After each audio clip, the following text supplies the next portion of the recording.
Well, it is a great pleasure for me to welcome my good friend, Prime Minister Lee, to the Oval Office. He and I have interacted in a whole range of international fora, and not surprisingly, he has proven to be an outstanding partner for us on the international stage. Not surprising because Singapore and the United States have historically had an extraordinary relationship. Singapore is one of the most successful countries in the world. I think their progress and their development over the last several decades has been an example for many countries around the world. We have extremely close military cooperation. I want to thank Singapore for all the facilities that they provide that allow us to maintain our effective Pacific presence. They are an outstanding economic partner. Over the last decade since we signed our free trade agreement, we have seen a doubling of trade between our countries, and that creates jobs here in the United States as well as in Singapore.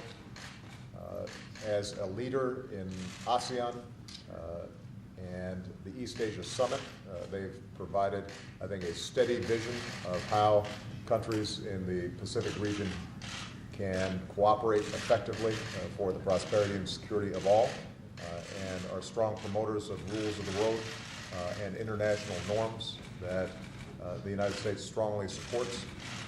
And so across the board, we have very much appreciated the extraordinary relationship between our two countries, and personally I can tell you that there are very few world leaders who I'm more appreciative of in terms of their advice and counsel and thoughtful analysis than Prime Minister Lee. And as we continue the process that we called rebalancing when I first came into office, we've continued to seek out the advice and good counsel of Singapore in how to effect that in a way that creates not only strong security, but also increased prosperity for both the United States and the countries of the region. So I'm very thankful for Singapore and its partnership. I'm thankful to Prime Minister Lee for his outstanding work. I'm grateful for the people of Singapore. As many of you know, I spent some time in my youth in this part of the world, and have a great fondness and affection for the people of Singapore.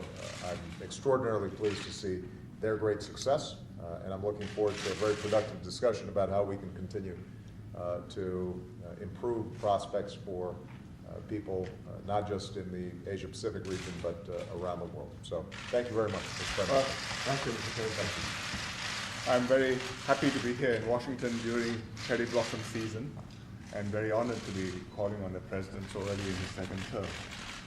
We have very good relations between Singapore and the United States, broad and deep cooperation. We work together in education, research and development. We work together in economic areas and trade. We work together in counterterrorism and defense. And it's a comprehensive relationship, and we look forward, particularly in the next few weeks, to welcoming the first littoral combat ship, which will be arriving in Singapore, and we will be paying host to it for a few months.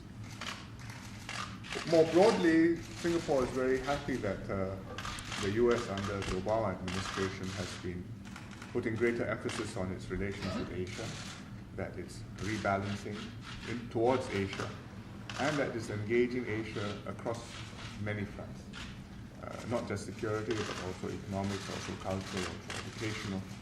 And Singapore would like to be of help in furthering this process in deepening the relationship.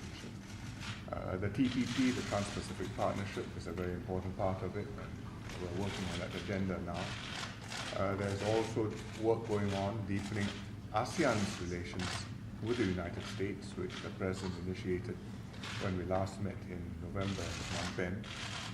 And there are other important bilateral relationships in Asia, including what is perhaps the most important bilateral relationship in the world, which is between the US and China. And we are happy that the administration's attention is focused on these, and Singapore will do our part, what we can, to help America engage the region constructively, productively, and in a way which fosters stability and prosperity for all the countries. So I'm very happy to be here, to be calling on the President, and I hope I'll have the opportunity to invite him to come and visit Singapore before too long, and for me to reciprocate his wonderful hospitality. Thank you very much, everybody. Thank you. Thank you.